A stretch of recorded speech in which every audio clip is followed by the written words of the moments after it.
Mutton farming में मुनाफे की शरह 30% से जायद होती है, मगर पाकिस्तान में किसान अपने फार्म का स्केल छोटा रखते हैं, जिसकी वजह से अखराजात ज्यादा आते हैं और मुनाफे की शरह कम हो जाती है।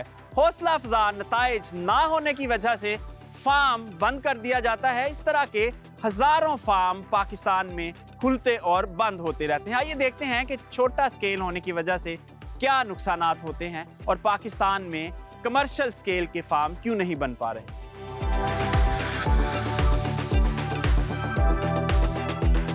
स्मॉल रूमिनेंट यानी छोटे जानवरों के फार्म की कामयाबी के लिए जरूरी है कि वहां कुछ बुनियादी प्रोटोकॉल्स का ख्याल रखा जाए, जैसा कि DVM डॉक्टर, माहिर life stock feed, train labour, हवादार शेड, ताज़ा पानी, बिजली का बैकअप सिस्टम, म्यारी ग़िज़ाई अज्जा की मुसलसल फ्राहमी वगैरह, ये सब चीज़ें फार्म पर मौजूद होनी चाहिए। जब फार्म का स्केल छोटा होता है तो फार्मर मतलूबा टीम हायर नहीं कर सकता और बाकी ज़रूरियात भी जुगाड़ से पूरी की जा रही होती हैं, जिसकी वजह से मतलूबा नताइज हासिल नहीं हो पाते।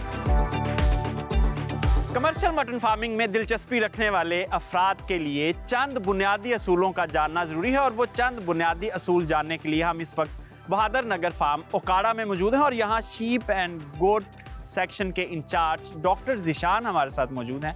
डॉक्टर ज़ीशान साहब से जानते हैं कि कमर्शियल शीप गोट फार्मिंग के बुनियादी असूल क्या हैं और किस तरह ये फार्मिंग कामयाब बनाई जा सकती है। जी, मटन फार्मिंग हमारे मुल्क की मईशत में इंतहाई अहम किरदार अदा करती है और हमारे जो मुल्क के फार्मर हैं वो उनकी ख़ास तवज्जो है मटन फार्मिंग की तरफ, क्योंकि वो इससे अपनी रोज़मर्रा ज़िंदगी का बहुत अहम सरमाया इससे हासिल करते हैं। मटन फार्मिंग के लिए जो सबसे पहले इम्पॉर्टेंट और अहम चीज़ है वो ये है कि आप अच्छी नस्ल का इंतखाब करें। अच्छी नस्ल जो हमारे मुल्क में पाई जाती है बीतल नस्ल, वो दोगली नस्ल भी है और मिल्क और मीट के लिए दोनों के लिए इस्तेमाल की जाती है। इसके अलावा आप टेडी नस्ल की जो बकरियाँ हैं वो भी मटन फार्मिंग के लिए इंतहाई अहम हैं और जो अच्छी पैदावार देती हैं।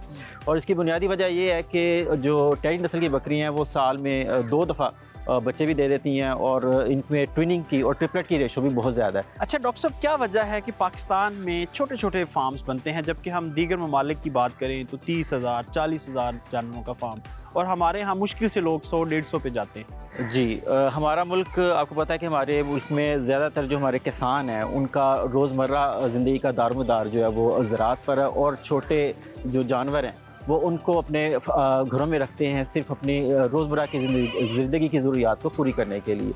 तो क्योंकि जो फार्मर है उसका आप देखें जो लाइफस्टाइल है और उसका जो ज़िंदगी गुजारने का तरीका है वो इंतहाई सादा है, वो उस पर ज़्यादा खर्चे नहीं कर सकते। अच्छा डॉक्टर साहब, ये बताएं कि जानवर के चुनाव के बाद जो शेड है जानवर का वो किस तरह का होना चाहिए और उसमें क्या क्या क्वालिटीज़ होनी चाहिए कि जानवर सेहतमंद रहे।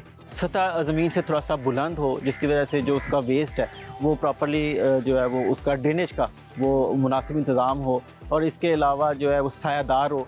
फिर सर्दियों में और गर्मियों में जो एक्सट्रीम वेदर है उससे उसको बचाया जा सके। जब एक्सट्रीम वेदर से बचने के लिए दुनिया में स्लेटिंग फ्लोर का कॉन्सेप्ट है और ये हम इस वक्त एक रिसर्च स्टेशन में मौजूद है।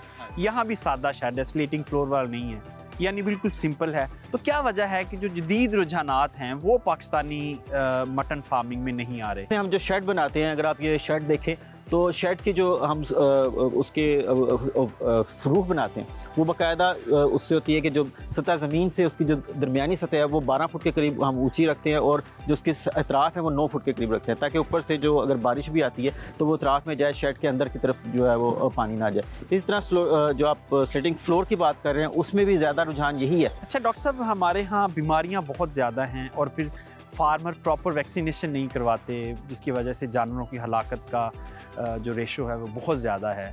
तो क्या वजह है? फार्मर्स को अवेयरनेस नहीं है या सहूलियात का फुकदान है या वैक्सीनेशन महंगी हैं? लोग क्यों नहीं शेड्यूल फॉलो करते? इसमें जो मैं कंसीव किया वो ये है कि हमारा अवेयरनेस, कि फार्मर अवेयरनेस जो है वो जितनी हम ज़्यादा करेंगे उतना ही लोगों को रुझान होगा, क्योंकि आमतौर पर फार्मर जो है वो देसी टोटकों की तरफ ज़्यादा जाते हैं और जो सीजनल जो डिजीज़ आती हैं उनका उन्हें इतना नो हाउ नहीं है। जानवरों की जो मुख्तलिफ नस्लें हैं उनके फ़ायदे क्या हैं, किस इलाके में पाई जाती, तो हमें इस फार्म पे जो चंद एक आपके पास डिफरेंट ब्रीड्स मौजूद हैं उनके बारे में कुछ बताएं। बहादुर नगर फार्म में हमारे पास बकरियों की 8 मुख्तलिफ इकसाम पाई जाती हैं और ये हमारा लाइफ स्टॉक डिपार्टमेंट का वाहिद ऐसा फार्म है जहाँ पे आपको बकरियों की ज़्यादा से ज़्यादा इकसाम मिलेगी और किसी फार्म पे आपको इतनी नहीं मिलेंगी।